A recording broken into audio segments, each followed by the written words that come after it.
تہجد نے میری زندگی بدل دی۔ تہجد کی نماز اللہ سے ملاقات کی نماز ہے۔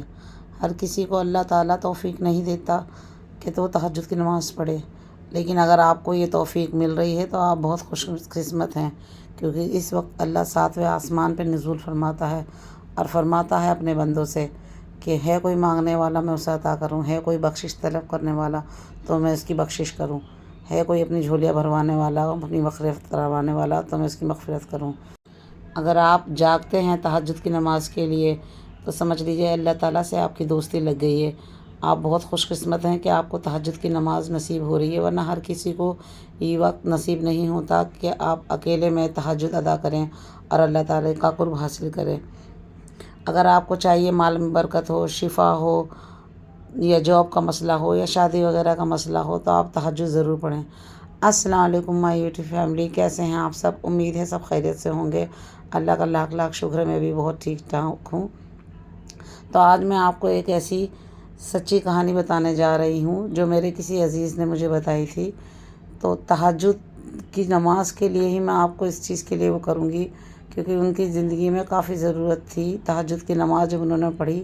کس چیز کی ضرورت تھی وہ بھی میں آپ سے بتا دیتی ہوں۔ ان کے ہاں ایک رشتہ آیا تھا، میری ایک بہت عزیز ہے، ان کے ہاں ایک رشتہ آیا تھا، لیکن وہ رشتہ انہیں بالکل پسند نہیں تھا۔ وہ نہیں چاہتی تھی کہ وہاں پہ اس کے والد ان کی شادی کرائیں۔ تو انہوں نے والد سے تو کچھ نہیں کہا اپنے کہ، لیکن انہوں نے تہجد شروع کر دی۔ گھر میں رشتے کی باتیں چلتی رہیں، لیکن انہوں نے تہجد شروع کر دی۔ گھر والوں سے کچھ نہیں کہا کہ میں یہاں نہیں کروں گی کچھ بھی، تہجد کی عبادت شروع کر دی انہوں نے۔ اور ایک ہفتہ نہیں گزرا تھا، آثار تو انہیں ایک دن میں ہی نظر آنے لگ گئے تھے۔ نماز پڑھنے کے بعد انہوں نے اللہ سے رو رو کے دعا کری کہ اللہ میں یہاں شادی نہیں کرنا چاہتی، تو جانتا ہے اور تو جو بہتر کرتا ہے وہی سب کے لیے بہتر ہے، کہ میں یہاں شادی نہیں کرنا چاہتی، اور کسی بھی طرح سے میرے والدین کے دل میں یہ ڈال دے کہ وہ خود ہی اس رشتے سے انکار کر دیں، کہ میں نہیں کہنا چاہتی اپنی زبان سے کہ تو ہی اس رشتے سے انکار کروا دے۔ آپ یقین کریں ایک دن میں تو اثرات ظاہر ہو گئے تھے، لیکن پورا کرتے کرتے 5 سے 6 دن لگ گئے، اور ان کی یہ دعا قبول ہوئی۔ ان کے والد نے خود ہی آ کر ان سے کہا کہ بیٹے میں وہاں سے رشتہ نہیں کر رہا، مجھے وہ اب پسند نہیں ہے رشتہ، اب میں وہاں پہ آپ کے رشتے کی بات نہیں چلاؤں گا۔ تو اس طرح سے میرے کل اللہ دکھاتا ہے اپنی زندگی میں، اگر آپ دل سے تہجد کی نماز پڑھیں اور دل سے ہی آپ پڑھیں، کیونکہ آنسو بہت زیادہ مسٹ ہے تہجد کی نماز کے لیے۔ اگر آنسو نہیں نکلیں گے تو آپ کو ندامت نہیں ہوگی، اور آپ اللہ سے معافی نہیں مانگیں گے، اور اللہ سے رو رو کے دعا نہیں کریں گے، کیونکہ اگر آپ کو کسی چیز کی ضرورت ہے، حسرت ہے، تو ظاہر سی بات ہے آپ اللہ کے سامنے گڑ گڑائیں گے اور اللہ سے معافی مانگیں گے اور روئیں گے، اس چیز کا بار بار اظہار کریں گے، تو اللہ کو بھی یہ محسوس ہوگا، اللہ کو بھی یہ علم ہوگا کہ ہاں میرا بندہ کیوں اس ٹائم اٹھ رہا ہے، جہاں ساری دنیا آرام کر رہی ہے، اور یہ ایک بندہ میرے لیے کیوں اٹھ رہا ہے، کیوں اس ٹائم عبادت کر رہا ہے۔ تو اللہ ڈیفینیٹلی آپ کی دعاؤں کو قبول کریں گے۔ اللہ ساری چیزوں کو دیکھتے ہیں، اللہ ساری باتوں کو سنتے ہیں، ہم بندے کیا کرتے ہیں، کیسے اللہ کو پکار رہے ہیں، ہم دل سے پکار رہے ہیں، اوپری طرف سے ایسی نماز پڑھ رہے ہیں۔ اللہ دلوں کا راز جانتا ہے، وہ دلوں کی نیت دیکھتا ہے، تو ظاہر سی بات ہے وہ آپ کی دعاؤں کو جلدی سے جلدی قبول کرے گا۔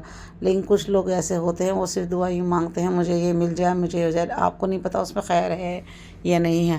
اللہ تعالیٰ نے آپ کے لیے کس چیز میں خیر رکھی ہے، تو آپ خیر کی دعا کیجئے کہ اللہ میں یہ چاہتا ہوں، اور اگر تو جانتا ہے اس میں خیر ہے تو اسے میرے قریب کر، ورنہ اس چیز کو میرے دل سے نکال دے۔ بہت ساری ایسے وہ ہیں، لیکن لوگوں نے تہجد پڑھی ہے اور ان کے ساتھ معجزے ہوئے ہیں۔ ایک کہانی اور میں شیئر کرتی ہوں آپ سے۔ ایک اور بہن تھی، انہوں نے تہجد کی نماز ادا کری، ان کے یہاں بھی ایک رشتہ ہی آیا تھا، لیکن وہ اس چیز کو لے کے کنفیوز بہت زیادہ تھی کہ یہ رشتہ ہونا چاہیے کہ نہیں ہونا چاہیے، حالانکہ ان کے ہاتھ میں تو کچھ تھا ہی نہیں، اللہ کے ہاتھ میں تھا، باقی جو کچھ تھا والدین کے ہاتھ میں تھا۔ تو وہ بس یہ سوچنے لگی کہ وہ یہ رشتہ میں کروں یا نہ کروں، یا ہوگا یا نہیں ہوگا، بس لیکن انہوں نے تہجد شروع کر دی۔ تو آپ یقین مانیے کہ 5 سے 6 دن میں انہیں بھی یہی رزلٹ آیا کہ انہیں خواب میں ایسا نظر آیا کہ حالانکہ انہوں نے اپنے جو ہونے والے سسر تھے انہیں نہیں دیکھا تھا، نہ انہیں پتہ تھا وہ کیسے دکھتے ہیں، لمبے چوڑے موٹے پتلے کیسے دکھتے ہیں، اور ہونے والی جو ان کی ساس تھی انہیں کچھ ایسا نظر نہیں آیا، لیکن انہوں نے کبھی ایسا دیکھا نہیں تھا، لیکن ان کے خواب میں انہیں یہ احساس ہوا کہ اس طرح سے کچھ لوگ ہیں جو ان کے گھر میں آ رہے ہیں اور خوب زیادہ مہمان وغیرہ ہو رہے ہیں، دعوت وغیرہ ہو رہی ہے، اور اس طرح کے 2 بندے ہیں جو ان کی ساس اور سسر ہیں۔ اور جب ان کا رشتہ ادھر طے ہوا، ان کی بات آگے بڑھی، تو ایگزیکٹلی وہ لوگ ویسے ہی دکھتے تھے، جو نقش انہوں نے دیکھا تھا وہ ویسے ہی دکھتے تھے جیسے انہوں نے خواب میں دیکھا تھا، جو ریئلٹی میں تھے ان کے ساس سسر اس سے کافی حد تک ملتا جلتا انہوں نے خواب میں دیکھا تھا۔ تو یہ اللہ کے بہت زیادہ کرامات ہے، جو اللہ کسی نہ کسی طرح سے اپنے بندوں کو اشارہ دیتا ہے اور معجزات کرتا ہے اللہ والوں کے لیے۔ اللہ پروردگار سب کے ساتھ ایسا ہی نظام بناتا ہے جب ہم اللہ کی طرف رخ کرتے ہیں۔ تو تہجد کی نماز ایک بہت ہی بہترین نماز ہے، نفل عبادت میں سب سے اوپر نماز ہے۔ نبی صلی اللہ علیہ وآلہ وسلم پہ تو یہ فرض تھی، اور ہم لوگوں کو تو یہ نفل قرار دے دی گئی ہے، لیکن کچھ لوگ ایسے بھی ہیں جو یہ کہتے ہیں کہ میں تو تہجد بھی پڑھ رہا ہوں اور 5 وقت کی نماز ہی پڑھ رہا ہوں، لیکن میری دعا نہیں قبول ہو رہی۔ تو دیکھیے کبھی کہیں نہ کہیں کمی ہم میں ہی ہے، کیونکہ نماز میں تو کوئی کمی ہو نہیں سکتی، ہم میں کوئی نہ کوئی کمی ہے کہ ہم اس طرح سے اللہ سے نہیں مانگ رہے جس طرح سے مانگنے کا حق ہے۔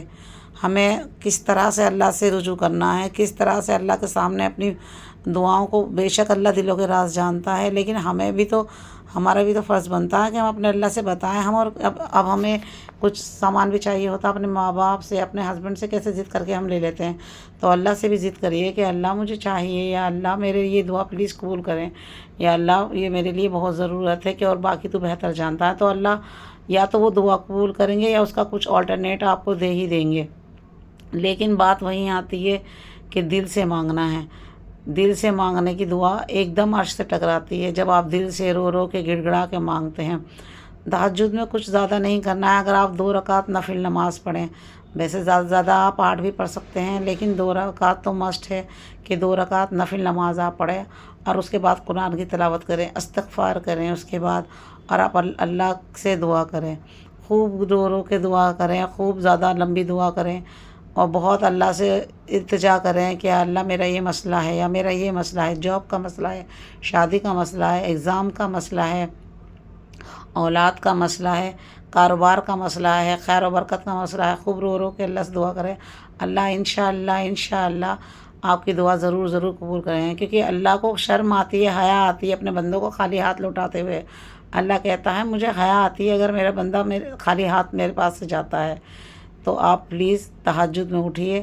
اور کچھ لوگ ایسے بھی ہوتے ہیں جو 5 وقت کی نماز تو پڑھتے نہیں ہیں لیکن تہجد پڑھ لیتے ہیں، کیونکہ تہجد کی فضیلت بہت زیادہ ہے۔ تو ایسے کیسے دعا قبول ہوگی جب آپ فرائض پورے نہیں کر رہے ہیں اور آپ نفلوں کی طرف جائیں، تو نفلیں کیسے قبول ہوں گی، اور نفل کی عبادت کیسے اس طرح سے مکتوب ہوگی؟ آپ دیکھیے خود کہ تو آپ کم سے کم اگر پوری نماز نہیں پڑھ سکتے، سنت نفل نہیں پڑھ سکتے، تو آپ فرائض تو کم سے کم پڑھیے، کیونکہ فرض میں تو 2 سنت 2 فرض ہے، اور حضور نے کہا یہ 2 سنت مجھے ساری دنیا سے زیادہ محبوب ہے، تو پلیز اسے تو ضرور پڑھیے۔ باقی آپ دھیرے دھیرے اسٹارٹ کریے، ایٹ لیسٹ فرض پڑھیے، فرض پڑھنے سے آپ اسٹارٹ کیے، دھیرے دھیرے اللہ آپ کو سنت اور نفل پہ بھی لے آئے گا۔ تو اس طرح سے آپ اپنی زندگی میں نماز کو شامل کیجیے، عبادات کو شامل کیجیے۔ یہ زندگی کب ختم ہو جائے گی ہمیں خود نہیں پتہ چلے گا، کب ہماری سانس آخری بن جائے گی ہمیں خود نہیں پتہ چلے گا۔ تو جتنا ہو سکے نماز کو پڑھنے کی کوشش کریے، نماز میں دیری نہ کیجیے، نماز کو قضا نہ ہونے دیجیے، اور اگر قضا ہو گئی ہے تو اسے جلد سے جلد ہو سکے تو ادا کیجیے۔ نماز سب سے پہلا فرض ہے ہمارے لیے، اور سب سے پہلا سوال بھی نماز کا ہی ہوگا۔ تو آج میں آپ سے ایک ریسیپی اور شیئر کروں گی، اس کے ساتھ ساتھ یہ جو میں نے چھولے وغیرہ بنائے بہت زیادہ ٹیسٹی بنائے تھے، تو پوری ریسیپی تو نکل ہی گئی ہے، لیکن پھر بھی میں آپ سے شیئر کروں گی۔ بوائل کر کے اس طرح سے بنا لیجئے جس طرح سے میں نے بنایا ہے، چاپ کر کے مسالہ وغیرہ سب کچھ میں نے آپ کو اس میں دکھا دیا ہے، اور اگر آپ کو دوبارہ چاہیے ہوگا تو دوبارہ میں اس کی ریسیپی دے دوں گی۔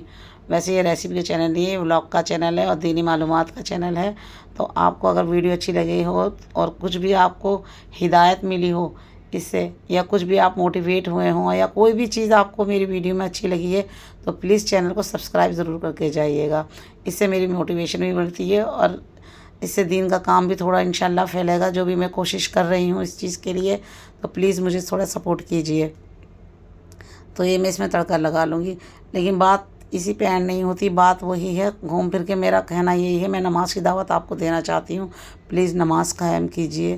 نماز چھوٹے سے شروع کیجیے. اگر آپ 5 وقت کی نہیں پڑھ رہے ہیں تو چاہے 1 وقت کی سے شروع کیجیے کہ میں ایک نماز پڑھوں گی ہی پڑھوں گی، یا میں نماز ایک پڑھوں گا ہی پڑھوں گا، چاہے میں ظہر کی پڑھوں گا، چاہے میں عصر کی پڑھوں گا. ایک نماز سے ایٹ لیسٹ اسٹارٹ کیجیے. دھیرے دھیرے دیکھیے نماز کی محبت ایسی جو ہے، جب آپ نماز پڑھنے کھڑے ہوں گے، وضو کر لیں گے نا، تو نماز آپ کو خود نہیں چھوڑے گی، وہ خود آپ کو اپنی طرف بلائے گی. نماز سے ایسی محبت جڑ جاتی ہے. اگر بندہ چھوڑ دے تو دل نہیں کرتا کہ اللہ میں نے نماز کیوں چھوٹ گئی میری، یا کیسے چھوٹ گئی، یا میں نہیں چھوڑ رہا نماز. تو اسی طرح سے اپنی زندگی میں نماز کو پلیز پلیز پلیز شامل کیجیے. اسی طرح سے، کیونکہ میری بہنوں، ہم مسلمانوں کے لیے یہ فرض ہے. یہ کوئی ایسی بات نہیں ہے کہ ہم اسے چھوڑ دیں. نماز سے ہی سوال ہمارا شروع ہوگا، اور اگر نماز ہی ہماری صحیح نہیں نکلے گی تو باقی اعمال بھی ہمارے صحیح نہیں نکلیں گے، باقی کا حساب کتاب بھی ہمارا صحیح نہیں نکلے گا. تو پلیز نماز کو ضرور قائم کیجیے، اور میرے چینل کو سبسکرائب ضرور کیجیے. تب تک کے لیے اگلی ویڈیو میں ملیں گے. اللہ حافظ.